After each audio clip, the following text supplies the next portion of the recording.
नमस्कार दोस्तों, स्वागत है आपका अपने चैनल जिसका नाम है केवल एग्जाम। इस पे हम लोग अपने पूर्व लेक्चर सीरीज को कंप्लीट कर रहे थे। आज हमारा पॉलिटी के सेक्शन का ये 17वां वीडियो है। इससे पहले हमने मतलब कि 16वें वीडियो में हमने लोकसभा के बारे में पढ़ रहे थे।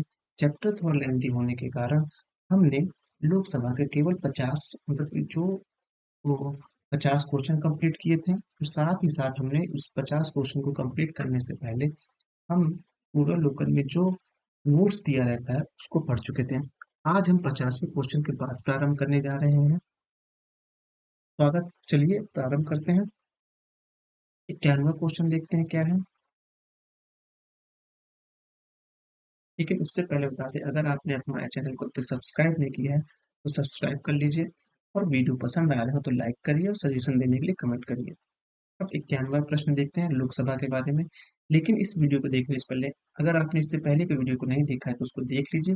उससे आपको एक समझ हो जाएगी कि आगे के जो प्रश्न है कैसे आएंगे। चलिए 91वां प्रश्न देखते हैं। डीलिमिटेशन के बाद यूपी में निर्वाचकों की संख्या के अनुसार सबसे बड़ा लोकसभा संसदीय क्षेत्र है वह जो अब डीलिमिटेशन अब चेंज हो गया है क्योंकि 2007 का प्रश्न था। लेकिन इसका एक्सप्लेनेशन में देख लेते हैं क्या दिया हुआ है। 2008 में लागू परिसीमन के बाद वर्तमान में 2019 के लोकसभा चुनाव के आंकड़े के अनुसार उत्तर प्रदेश में निर्वाचकों की संख्या के अनुसार सबसे बड़ा लोकसभा संसदीय क्षेत्र गाजियाबाद है, जिसके बाद क्रमशः गौतम बुद्ध नगर और उन्नाव स्थान पे आता है। लोकसभा वर्तमान में लोकसभा के निर्वाचन क्षेत्र के लिए चुनाव व्यय की अधिकतम सीमा क्या है। तो जो लोकसभा का चुनाव वो 95 लाख हो गई है, बढ़ गई है। जब 75 लाख था तो ये 2011, लेकिन अब उसको बढ़ा दिया गया है। ये देखिए, अधिकतम सीमा 40 लाख थी, वर्तमान में 6 जनवरी 2020 से इसके 95 लाख और संघ राज्य क्षेत्रों के लिए 75 लाख रुपए कर दी गई है। विधानसभा के लिए 40 लाख और कुछ वो राज्य विधानसभा कुछ राज्य और संघीय के लिए 28 लाख रुपए निर्धारित की गई है। अब लोकसभा चुनाव के मामले में सामान्य वर्ग के उम्मीदवारों द्वारा अनुसूचित जाति अनुसूचित जनजाति के उम्मीदवार द्वारा जमा की जाने वाली जमानत राशि है। तो ये भी अब विवादित है। इसके लिए हम जब इस तरह के प्रश्न आया करेंगे जो विवादित हो जाएंगे तब कि जो इसका उत्तर वर्तमान में सही नहीं होगा उसके लिए एक्सप्लेनेशन हम देखेंगे। अगर एक्सप्लेनेशन मैं नहीं रीड कर रहा हूँ तो मेरा आपसे यह अनुरोध है कि आप वीडियो को पॉज करें, उस एक्सप्लेनेशन को पढ़ें, उससे जो आपको महत्वपूर्ण लगता है उसको आप नोट कर लें अपनी डायरी में, जो कि आपके लिए लाभदायक होगा जब परीक्षा का समय होगा। चलिए एक्सप्लेनेशन देख लेते हैं। लोक प्रतिनिधित्व अधिनियम 1951 की धारा, ये भी ध्यान रखना कि लोक प्रतिनिधित्व अधिनियम कब का है, 1951 का है। कि धारा 34 के तहत प्रश्नकाल में यह राशि सामान्य वर्ग एवं अनुसूचित जाति अनुसूचित जनजाति वर्ग के उम्मीदवारों के लिए क्रमशः 10,000 5,000 थी। वर्ष 2010 में संदिग्ध प्रत्याशियों की संख्या कम करने हेतु जमानत राशि बढ़ाई गई है। जो लोकसभा में सामान्य वर्ग चुनाव लड़ेंगे उनके लिए 25,000 है। अनुसूचित जाति और जनजाति के लिए 12,500 है। विधानसभा चुनाव में सामान्य वर्ग का 10,000 है। अनुसूचित जाति जनजाति के लिए 5,000 है। अब लोकसभा चुनाव का कोई प्रत्याशी अपनी जमानत को देता है यदि वह एक जो इसमें ये दिया है लेकिन उपयोग 1/6 होता है। तो 1/6 कहीं दिया नहीं है तो डी वाला ऑप्शन सही होगा कि अगर आप कुल मतों का 1/6% नहीं पा रहे हैं तो जो आप जमानत राशि जमा किए रहेंगे वो जो है वो आपको नहीं मिलेगी। देखिए, लोकसभा में है तो आपको 25,000 रुपये जमा करना पड़ेगा। इस तरह की जमानत राशि जो है वो आपको नहीं मिलेगी। 55वां प्रश्न है, लोकसभा का पहला आम चुनाव कब हुआ। तो लोकसभा का पहला आम चुनाव 1952 में हुआ। 1951 अक्टूबर से लेके फरवरी 52 तक चला था। देखिए, 25 अक्टूबर 1951 से लेकर 21 फरवरी 1952 तक चला था। और इसका पहला अधिवेशन कब हुआ था, वह हुआ था 13 मई 1952 को। और कुल कितनी सीटों के लिए हुआ था, 489 सीटों के लिए हुआ था। अब वर्तमान में भारत में कितनी सीटें हैं लोकसभा में, 550 हैं। हाँ, पहले 552 थी लेकिन दो एंग्लो समुदाय को हटा दिया गया है अब। तो क्या हो गया है, ये हो गया है 550। 550 में आप देखेंगे तो 530 जो है वो राज्यों से है और 20 संघ शासित प्रदेशों से रिलेटेड है। मैं इतना बड़ा बड़ा इसलिए लिख देता हूँ क्योंकि हाँ, मैं माउस से इसको पीडीएफ करा रहा हूँ, अभी पेन टैब नहीं है। पेन टैब जैसे आ जाएगा तो फिर शॉर्ट में लिखा जाएगा। मैं इसको रब कर देता हूँ।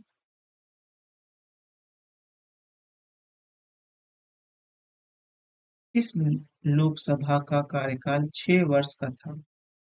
वर्ष जो था वो पहली लोकसभा कार्यकाल 6 वर्ष था। हाँ, पांचवी, सॉरी, पांचवी का जो था वो 6 वर्ष का था, क्योंकि पांचवी लोकसभा का कार्यकाल 6 वर्ष था, जिसमें 15 मार्च 1971 से लेकर 18 जनवरी 1970 तक चला। ये वही दौर था, आपको याद आ रहा होगा, जब इमरजेंसी लगाई गई थी। अब प्रश्न आगे देखते 57वां। नौवीं लोकसभा कब भंग हुई थी? तो नौवीं लोकसभा कब भंग हुई थी? मार्च 1951 में भंग हुई थी। भारत की 12वीं लोकसभा का निर्वाचन हुआ था। वह निर्वाचन तो फरवरी 1998 में हुआ था। क्योंकि देखिए उसी समय के प्रश्न हैं, तो ये करंट के विषय हो जाते हैं। तो अभी वर्तमान में जो है वो उससे भी रिलेटेड प्रश्न आएंगे। लोकसभा का नेता कौन होता है? तो लोकसभा का नेता जो होता है वो प्रधानमंत्री होता है। लोकसभा का नेता कौन होगा? प्रधानमंत्री। लोकसभा में कौन? जो बहुमत दल का नेता होगा।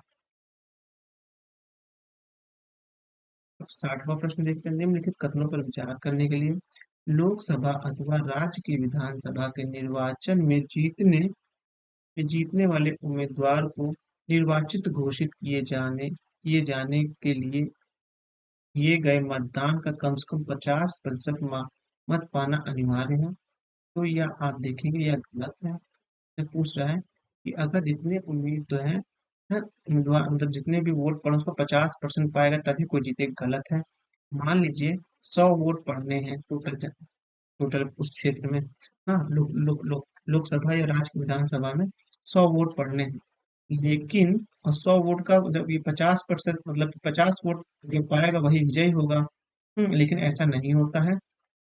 अगर 100 वोट पड़ रहे हैं और तो आप देखेंगे 100 वोट हैं तो उसमें से लोग वोट ही नहीं देने जाते, बहुत से लोग तो वोट ही नहीं देने जाते हैं। तो होता क्या है ऐसे में कि मान लीजिए कुल मिला के 60 वोट पड़े, 60 वोट पड़े। अब 60 वोटों में से 100 पढ़ने थे लेकिन 60 ही पढ़े।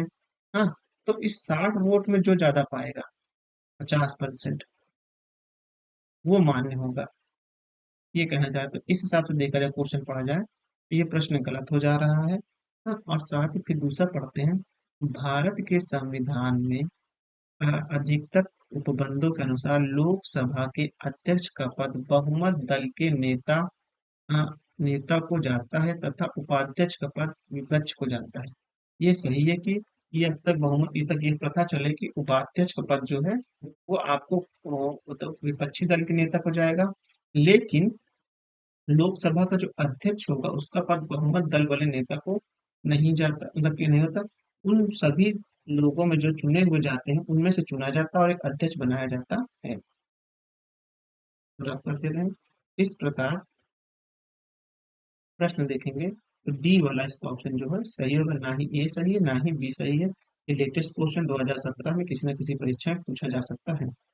भारत में लोकसभा तथा राज्य की विधानसभा का चुनाव first first part the post, यानी कि फर्स्ट पास्ट द पोस्ट पद्धति के आधार पर किया जाता है। इसके तहत देश तथा राज्यों केंद्र शासित प्रदेशों को अलग अलग चुनाव क्षेत्रों में बांटा जाता है। क्षेत्र क्षेत्र विशेष के मतदाता एक उम्मीदवार के लिए मत देते हैं और सर्वाधिक मत प्राप्त करने वाले उम्मीदवार विजयी घोषित होते हैं। जीतने वाले उम्मीदवार के लिए 50% मत पाना अनिवार्य नहीं है। कथन एक गलत है। इसके अलावा भारतीय संविधान के अनुच्छेद 93 के प्रावधान के तहत लोकसभा यथाशीघ्र अपने 2 सदस्यों को अपना अध्यक्ष और उपाध्यक्ष चुनती है। हालांकि ऐसी परंपरा रही कि अध्यक्ष सत्तारूढ़ पार्टी या गठबंधन का सदस्य तथा विपक्षी उपाध्यक्ष विपक्ष पार्टी का सदस्य होता है, परंतु संविधान में ऐसा कोई उपबंध नहीं है। तो कथन दूसरा भी गलत है। अब देखते हैं आगे। भारत में लोकसभा का स्पीकर, यानी कि लोकसभा का स्पीकर यानी कि अध्यक्ष क्या होता है? वो अध्यक्ष जो होता है चयनित होता है, मतलब चुना जाता है। सभी लोग मिलकर चुनते हैं तो चुना जाता है। संविधान के अनुच्छेद 93 में उपबंध है कि लोकसभा यथाशीघ्र अपने दो सदस्यों को अध्यक्ष एवं उपाध्यक्ष चुनेगी और जब जब अध्यक्ष या उपाध्यक्ष का पद रिक्त होगा तब तब लोकसभा किसी अन्य सदस्य को यथाशीघ्र अध्यक्ष या उपाध्यक्ष चुनेगी। टिप्पणी क्या है? यहाँ अध्यक्ष एवं उपाध्यक्ष को चुनने का आशय चयनित होने से नहीं नहीं है। बेयर एक्ट में अंग्रेजी भाषा में चुनने के लिए चॉइस शब्द दिया गया है, ना कि एक इलेक्ट दिया गया है। लोकसभा के स्पीकर का निर्वाचन होता है। लोकसभा का निर्वाचन होता है वह लोकसभा के सभी सदस्यों द्वारा होता है। अब निम्नलिखित में से कौन अपने पद की शपथ शपथ नहीं लेता है? वह स्पीकर अपने पद की शपथ नहीं लेता है, क्योंकि जो स्पीकर होता है वह लोकसभा का सदस्य होता है। वो सदस्यता लोकसभा की सदस्यता की शपथ लेता है, ना कि स्पीकर सदस्य लेता शपथ लेता है। अब हम देखेंगे 64वां। निम्नलिखित में से कौन सा अपने पद की शपथ नहीं लेता है? वह स्पीकर अपने पद की शपथ नहीं लेता है। लोकसभा का अध्यक्ष अपने त्यागपत्र किसे सौंपता है? तो लोकसभा का अध्यक्ष अपना त्यागपत्र उपाध्यक्ष को सौंपता है और उपाध्यक्ष लोकसभा के अध्यक्ष को सौंपता है। लोकसभा का अध्यक्ष अपना त्यागपत्र किसको संबोधित करता है? वह लोकसभा के उपाध्यक्ष को संबोधित करता है। लोकसभा के अध्यक्ष को कैसे हटाया जा सकता है? लोकसभा के अध्यक्ष को हटाने के लिए लोकसभा के सभी सदस्यों द्वारा बहुमत से पारित संकल्प से होगा हटाया जाएगा। इसके लिए पहला वोट वो स्वयं करेगा, जो होगा पहला वोट वो स्वयं करेगा, उसके बाद अन्य सदस्य होंगे। लेकिन जब कोई अध्यादेश या नियम के लिए जब वोटिंग होती है तो वो पहले कभी भी कहते वोट नहीं करेगा। वह निर्णायक मत के रूप में जाना जाएगा जब टाई अप हो जाता है तो। लोकसभा अध्यक्ष को उसके कार्यकाल की समाप्ति से पूर्व पद से हटाया जा सकता है। यदि लोकसभा इस आशय का प्रस्ताव पारित करती है तो ही उसको हटाया जाएगा। देखिए अनुच्छेद 94 के अनुसार लोकसभा के तत्कालीन सभी सदस्यों के बहुमत से पारित संकल्प के द्वारा लोकसभा अध्यक्ष को पद से हटाया जाता है, किंतु ऐसा संकल्प तब तक प्रस्तावित नहीं किया जाएगा जब तक इसकी आशय में कम से कम 14 दिन पूर्व लिखित सूचना न दी गई हो। यानी कि जो प्रस्ताव लाने से पहले आपको 14 दिन पूर्व की सूचना देनी होगी। लोकसभा का अध्यक्ष को हटाया जा सकता है। लोकसभा के अध्यक्ष को लोकसभा के कुल सदस्यों के बहुमत के प्रस्ताव से पारित से हटाया जा सकता है। स्पीकर के पद के विषय में निम्नलिखित कथनों में से कौन सा सही है? वह राष्ट्रपति पर्यंत होता है, ये गलत है। स्पीकर यह आवश्यक नहीं है कि अपने निर्वाचन के समय वह सदन का सदस्य हो, परंतु उसे अपने निर्वाचन के बाद 6 माह के भीतर सदस्य का होना अनिवार्य है। ये भी नहीं, यदि सामान्य अवधि से सदन के भंग कर दिया जाए तो वो अपने पद छोड़ देगा, ये भी नहीं है। यदि वह त्यागपत्र देना चाहे तो उसे अपना त्यागपत्र उपाध्यक्ष को संबोधित करना पड़ेगा, यह सही है। 18वां प्रश्न देखते हैं। लोकसभा अध्यक्ष के पद के विषय में निम्नलिखित कथनों में से विचार कीजिए। वह राष्ट्रपति के प्रसाद प्रदान पर धारण करते या गलत है? तो पहला पैरा जहाँ ऑप्शन दिया वो हटा दीजिए। अब दूसरे से कोई मतलब नहीं है, हमें दूसरा पढ़ना ही नहीं है, क्योंकि ऑप्शन या तो कोई भी नहीं है या तीनों गलत है या केवल तीसरा होगा। तो तीसरा पढ़ते हैं। यदि वह त्यागपत्र देना चाहे तो अपना त्यागपत्र उपाध्यक्ष को संबोधित कर सकता है, तो ये सही है। हमें दूसरा पढ़ना, इस तरह आप ऑप्शन जो दिए नीचे उसको एलिमिनेट कैसे करते हैं ऐसे आप सीखिए। ये तभी आपको समझ में आएगा जब आप कई बार पूर्वावलोकन पढ़ेंगे, ऑप्शन को एलिमिनेट करना सीखेंगे। यह कोई सिखाने वाली चीज नहीं होती, ये स्वयं से सीखी जाती है। क्योंकि जब आप परीक्षा कक्ष में बैठ के परीक्षा देते हैं तो आपके पास बहुत ही कम समय होता है। किसी भी एक क्वेश्चन को टैकल करने के लिए 1 मिनट भी नहीं होते हैं पर्याप्त रूप से देखा जाए तो उसके लिए आपका दिमाग ही इतनी तेज चलेगा तभी वो समझ पाएंगे, और आपका ये दिमाग तब चलेगा जब आप उस तरह के प्रश्न को टैकल करने के लिए कई बार प्रैक्टिस कर चुके होंगे तो ही। टोटेम स्पीकर का कर्तव्य क्या होता है? वह होता है सदस्यों को शपथ दिलाना, बस। सदस्यों को शपथ दिलाना ही प्रोटेम स्पीकर का कार्य होता है। फिर समानता किसे नियुक्त किया जाता है? नवनिर्वाचित लोकसभा के वरिष्ठतम सदस्य जो होगा उसे ही प्रोटेम स्पीकर नियुक्त किया जाता है। लोकसभा का अध्यक्ष स्पीकर अपने कास्टिंग वोट का प्रयोग केवल करता है, वह करेगा तब जब वोट बराबर होने या टाई होता है तभी वो करता है। और ये देखिए अनुच्छेद 100 में इसके बारे में लिखा हुआ है। संविधान का निम्न अनुच्छेद में से कौन सा एक उद्बंध करता है कि मत बराबर होने की दशा में लोकसभा का अध्यक्ष अपना निर्णायक मत का उपयोग करेगा? वो अनुच्छेद 100 है। लोकसभा के प्रथम अध्यक्ष कौन थे? लोकसभा के प्रथम अध्यक्ष कौन थे? मालवंकर साहब थे। भारत के प्रथम लोकसभा के अध्यक्ष पहले अध्यक्ष कौन थे? वो थे जीवी मालवंकर साहब थे। प्रथम स्पीकर जिनके विरुद्ध लोकसभा में अविश्वास प्रस्ताव लाया गया था वो जीवी मालवंकर साहब थे। लोकसभा में प्रथम महिला अध्यक्ष कौन थी? वो थी सुचिता, सॉरी, वो मीरा कुमारी थी। सुचिता कृपलानी नहीं, मीरा कुमारी थी। लोकसभा के वर्तमान अध्यक्ष कौन है? तो लोकसभा के वर्तमान अध्यक्ष, डी वाला ऑप्शन सही आए इनका। 1 मिनट थोड़ा पॉज करेंगे वीडियो को।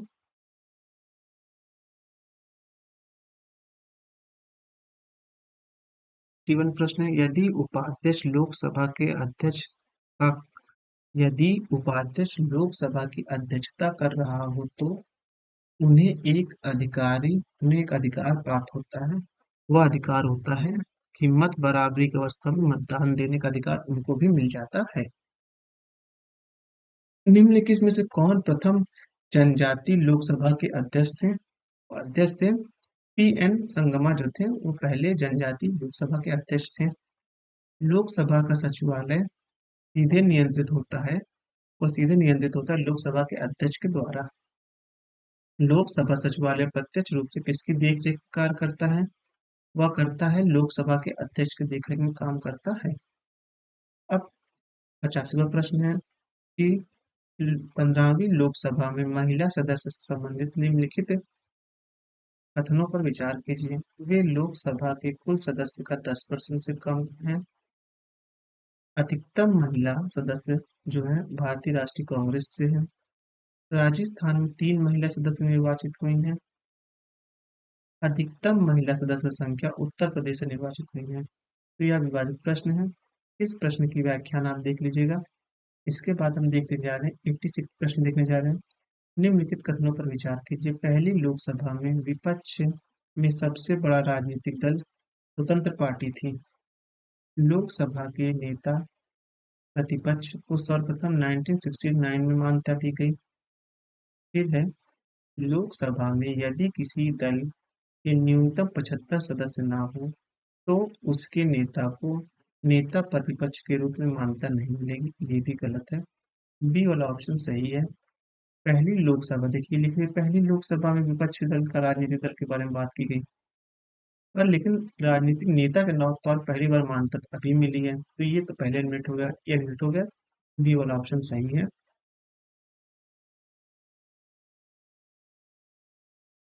जा रहे हैं संसद यानी राज्यसभा का सेकंड पार्ट देखने जा रहे हैं। संसद का सेकंड पार्ट देखने जा रहे हैं है राज्यसभा हेडिंग। संसद के उस सदन को राज्यसभा कहते हैं। इस सदन की अधिकतम संख्या 250 निर्धारित की गई। अनुच्छेद 80 के अनुसार राज्यसभा राज्यों और संघ राज्य क्षेत्रों के 238 में से अनधिक निर्वाचित यानी अप्रत्यक्ष रूप से तथा राष्ट्रपति द्वारा मनोनीत 12 सदस्य से मिलकर होगी। वर्तमान में 12 मनोनीत और 333 निर्वाचित सदस्य सहित राज्यसभा में कुल सदस्य संख्या 245 है।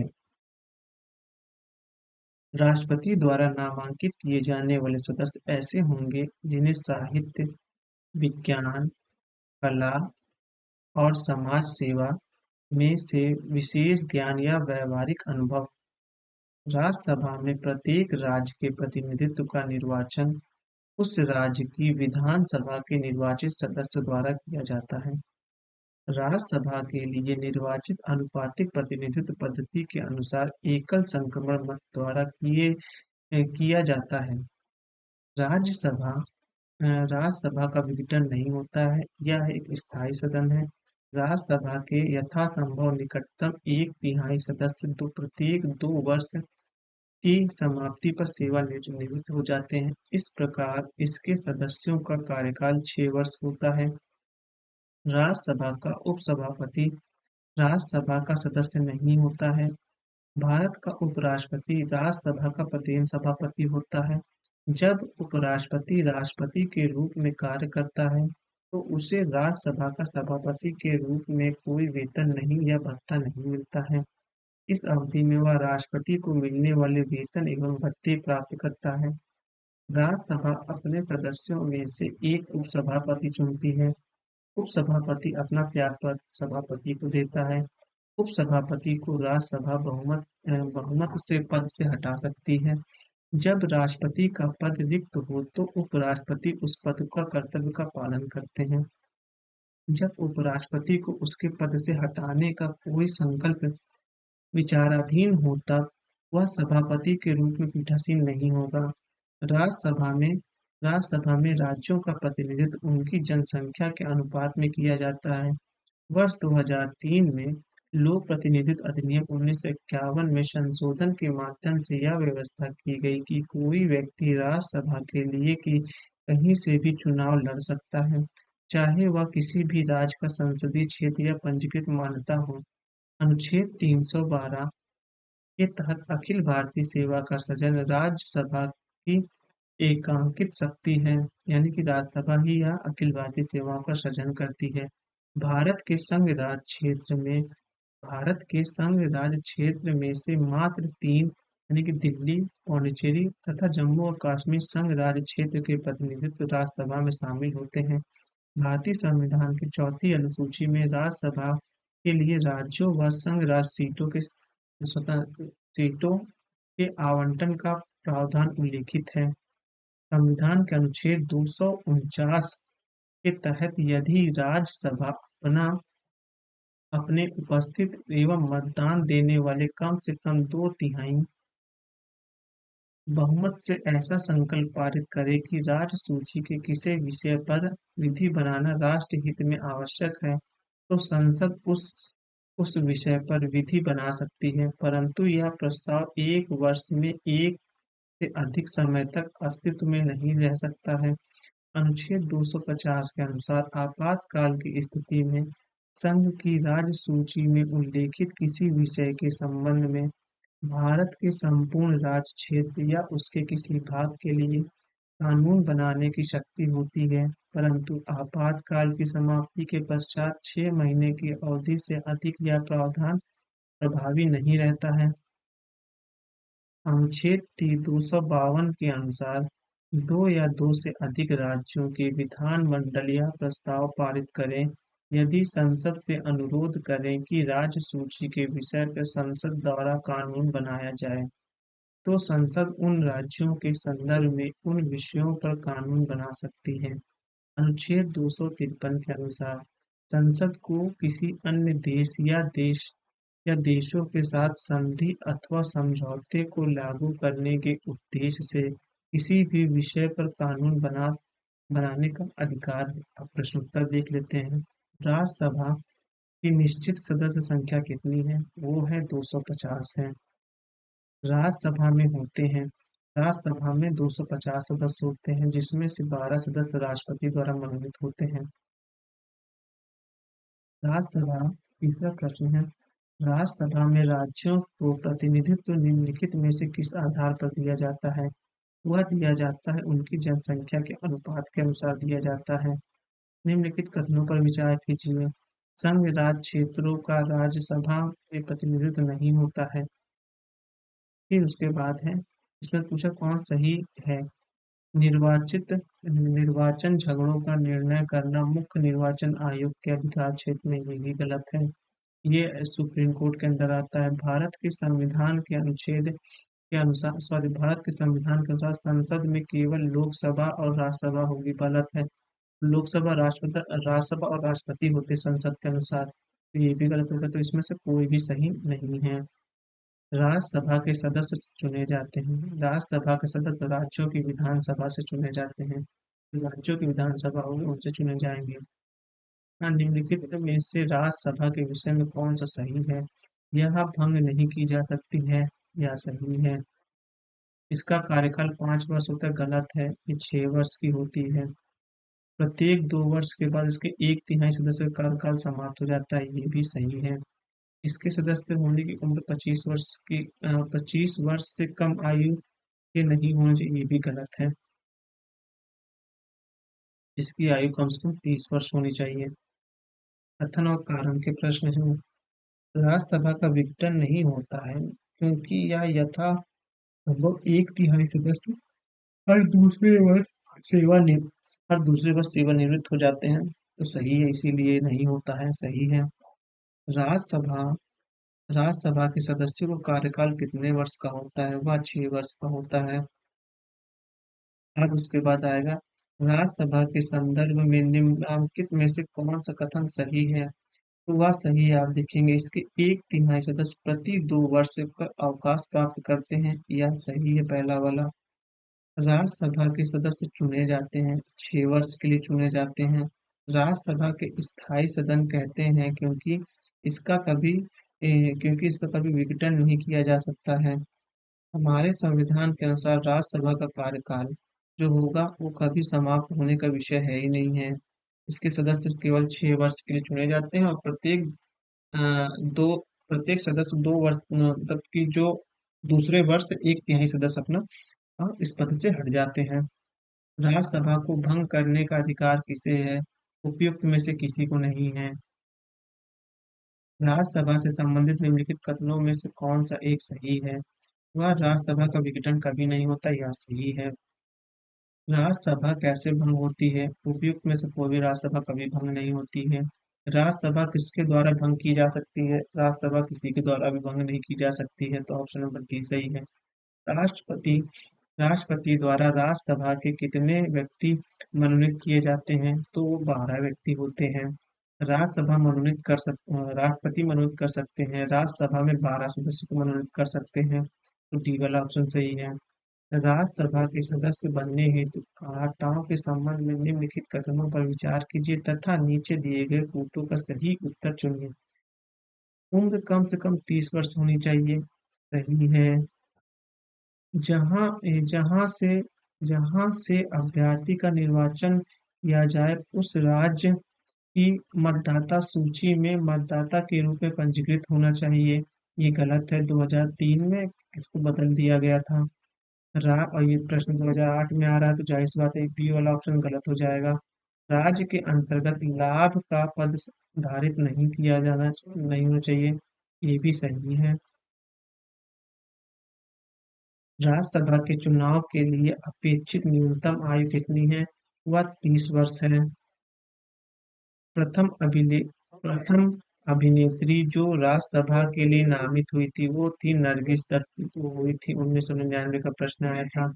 निम्नलिखित में से कौन सा एक कथन राज्य सूची के विषय के संबंध में विधि बनाने की संसद की शक्ति के बारे में सही नहीं है?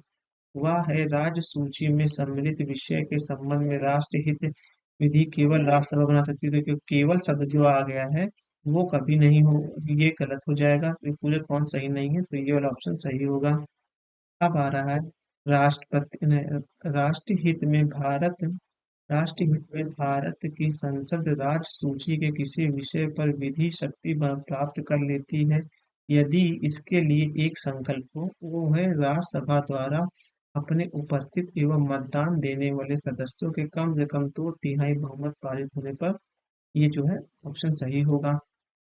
भारतीय संविधान का कौन सा अनुच्छेद संसद को राज्य सूची के विषय पर कानून बनाने की शक्ति प्रदान करता है? वह करता है 249 करता है कि राज्यसभा को कानून बनाने की शक्ति देता है। अब प्रश्न है कि इसमें सही देखना है। राज्यसभा में धन विधेयक को या तो अस्वीकार करने या संशोधित करने की कोई शक्ति निहित नहीं है, सही है। राज्यसभा अं- राज्यसभा अनुदानों की मांग पर मतदान नहीं कर सकता है, गलत है, मतदान कर सकता है। मतलब कि कहने तक मतदान की शक्ति नहीं प्राप्त है, हाँ उसको मतदान शक्ति नहीं प्राप्त है। राज्यसभा में वार्षिक वित्तीय विवरण की चर्चा नहीं होती है, ये गलत है। वार्षिक मतलब कि जो हमारा बजट आता है उसकी चर्चा होती है, उसे ही बजट शब्द नहीं है हमारे संविधान में। हमारे संविधान में बल्कि बजट के दर पे वार्षिक वित्तीय विवरण की चर्चा की गई है। हाँ, तो उसकी चर्चा होती है। तो ऑप्शन नंबर जो आप देखेंगे कि बी वाला ए और दो सही होगा, तीसरा नहीं होगा। अब कथन कारण के प्रश्न हैं। इसी धन विधेयक इसी धन विधेयक के लोकसभा द्वारा पारित किए जाने और राज्यसभा को पारित किए जाने के बाद राज्यसभा की सिफारिशें लोकसभा द्वारा सिफारिशों की प्राप्ति से 14 दिन के अंदर अनिवार्यता स्वीकार की जानी चाहिए और तत्पश्चात उन्हें विधेयक में अंगीकृत किया जाना चाहिए। कारण क्या है इसका? धन विधेयक राज्यसभा में पेश नहीं किया जा सकता है। तो ये जो धन विधेयक जो है राज्यसभा में पेश नहीं किया जा सकता है। ये अपने आप में गलत तथ्य है। पेश किया जाता है लेकिन उसमें कोई सुधार या किसी को वापस करने की शक्ति नहीं होती है। तो आप देखेंगे कि जो कारण है वह सही है और कथन जो है वो गलत है। निम्नलिखित में से कौन सा विधेयक राज्यसभा में प्रथम बार प्रस्तावित नहीं है? वह आप देखेंगे धन विधेयक राज्यसभा में सीधे नहीं आता है, वह पहले लोकसभा में आता है। राज्यसभा किसी धन विधेयक के सारभूत संशोधन करती है तो तत्पश्चात क्या होगा? उसमें होगा कि लोकसभा राज्यसभा की अनुशंसाओं को स्वीकार करे या अस्वीकार करे, इस विधेयक पर आगे कार्रवाई कर सकती है। मतलब कि सबको लोकसभा पर डिपेंड करता है, राज्यसभा में कोई डिपेंड नहीं करता है। अब है 29 प्रश्न। निम्नलिखित में से कौन सी शक्तियां लोकसभा को राज्यसभा की तुलना में अनन्य रूप देती है? मतलब कि लोकसभा के पास ज्यादा शक्ति आती है। धन विधेयक या वित्त विधेयक केवल लोकसभा में प्रस्तुत किया जाता है, सही है। धन विधेयक के निस्तारीकरण तथा तथा संशोधन से संबंधित है। और है मंत्रिपरिषद के उत्तरदायित्व के संबंध में, अखिल भारतीय सेवाओं के सृजन के संबंध में। तो ये अखिल भारतीय सेवाओं का सृजन जो करती है वो शक्ति आपको राज्यसभा को प्राप्त है। तो आप चौथा हटा दीजिए हर जगह से ऑप्शन से। जब चौथा आप हटाएंगे तो ऑप्शन मिल जाएगा एक, दो, तीन। अब देखते हैं 30वां प्रश्न। निम्नलिखित विशेषताओं में से कौन से भारत के संविधान द्वारा राज्यसभा को प्रदत्त किए जाते हैं? संसद को राज्य सूची में नियम बनाने और फिर उसके बाद देखेंगे और एक अथवा एकाधिक अखिल भारतीय सेवाओं का सृजन करने हेतु सशक्त बनाने के लिए प्रस्तावित करती हैं। तो ये बी वाला सही है। भारतीय संविधान के अंतर्गत निम्नलिखित में से कौन सा अनुच्छेद संसद की राज्य सूची के विषय के संबंध में विधि बनाने की शक्ति प्रदान करता है? वह है अनुच्छेद 249 है। निम्नलिखित में से किसके संबंध में राज्यसभा का अनन्य है? वह देखेंगे आप अखिल भारतीय सेवा के सर्जन से है। निम्नलिखित में से कौन सा राज्यसभा के एकांकित शक्तियों के अंतर्गत आता है? वह देखेंगे नई अखिल भारतीय सेवाओं का सृजन आता है। राज्यसभा की लोकसभा के समान शक्ति किस क्षेत्र में है? वह देखेंगे आप संविधान के संशोधन से संबंधित दोनों समान शक्ति प्राप्त है दोनों को। ये अभी हाल ही में प्रश्न आया है तो ये प्रश्न रिपीट होने की संभावना बन सकती है, तो इस प्रश्न को थोड़ा ध्यान रखिएगा। उसके बाद यदि सरकार राज्यसभा में पराजित हो जाए तो क्या होगा? तो उपयुक्त में से कुछ नहीं हो सकता। मतलब कि प्रधानमंत्री अपना त्यागपत्र दे देंगे, गलत है। नहीं देंगे क्योंकि वह लोकसभा के सदस्य होते हैं। लेकिन कई मामलों में देखा जाए तो राज्यसभा के भी सदस्य होते हैं। संसद भंग हो जाएगी? नहीं, संसद भी भंग नहीं होगी। राष्ट्रीय शासन लागू हो जाएगा? ये भी नहीं होगा। उपयुक्त में से कोई भी नहीं होगा। निम्नलिखित कथनों में से कौन सा भारत के संविधान की चौथी अनुसूची में सही सही वर्णित है? वह सही सही आप देखेंगे कि इसमें राज्यसभा के स्थानों के आवंटन के बारे में है, चौथी अनुसूची में। अब देखेंगे निम्नलिखित राज्य युग में से किसे राज्यसभा में समान प्रतिनिधित्व है? तो ये विवादित प्रश्न है और इसको आप जो है एक्सप्लेनेशन में इसके देखिएगा। ये याद करने का भी प्रश्न है क्योंकि मुझे ध्यान जहाँ तक याद आ रहा है 2023 का जो प्रीलिम्स हुआ था इस तरह के क्वेश्चन उसमें भरे थे सीटों को लेके कि किसका किसका कहाँ सीटें हैं। अब आ रहा है राज्यसभा में उत्तर प्रदेश को आवंटित स्थान निम्न में से किन राज्यों के आवंटित स्थान का योग्य है? ये भी अपने आप को, क्योंकि राज्यसभा का जो आवंटित था, ये भी एक अपने आप में विवादित प्रश्न है। 31 पहले था, अब जो 34 हो गया है। अब किसी को भी इसमें जो दिए गए हैं तो जोड़िए, उसके बाद तो ये थोड़ा ट्रिकी प्रश्न हो जाते हैं। अगर आ रहे हो तो भी सॉल्व करिए, अदरवाइज इस तरह के प्रश्न को छोड़ देना ही काफी सही होता है। 39वां प्रश्न, नीचे दिए गए राज्य तथा राज्यसभा में उन्हें आवंटित सदस्य संख्या की सूची दी गई है, इनमें से कौन सुमेलित नहीं है? तो देखेंगे मध्य प्रदेश 16 दिया, वो सुमेलित नहीं है। अब इसमें सूचियों को पूछा, और ये भी प्रश्न जो है विवादित दिया गया है, क्योंकि ये पुराना प्रश्न 2002 का है, तो सीटें अब चेंज हो चुकी हैं।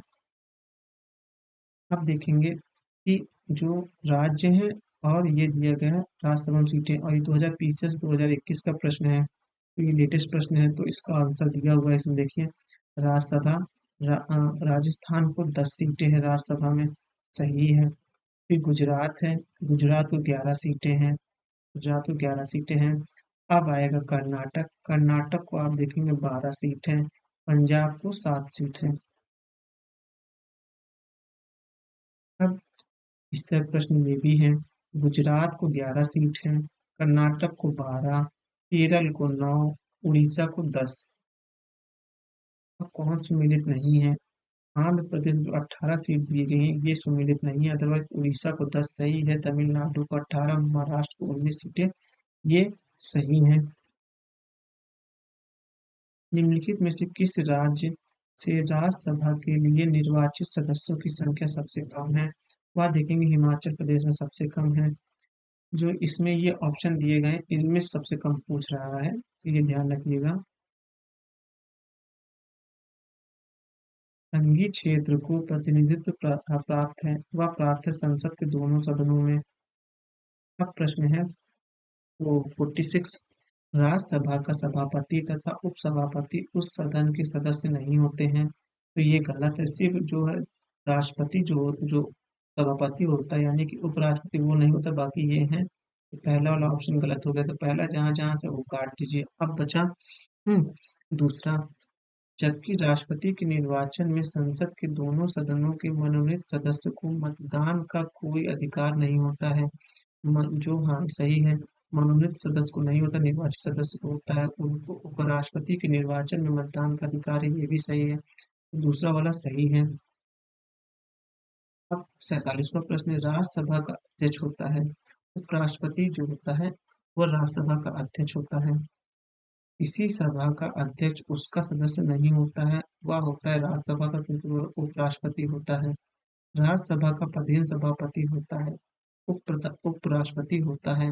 निम्नलिखित में से किस एक सदन का अध्यक्ष अध्यक्ष एक गैर सदस्य होता है? वह होता है राज्यसभा का, क्योंकि वो उपराष्ट्रपति होता है। 51वां प्रश्न है 51, निम्नलिखित में से कौन राज्यसभा का अध्यक्ष होता है? तो भारत का जो उपराष्ट्रपति होता है, भारत का भी वाला वो जो अध्यक्ष होता है। अब है, देखेंगे हम लोग राज्यसभा के चेयरमैन के बारे में, वो कौन होता है? भारत का उपराष्ट्रपति होता है। राज्यसभा का वर्तमान सभापति कौन है? तो ये विवादित है भी।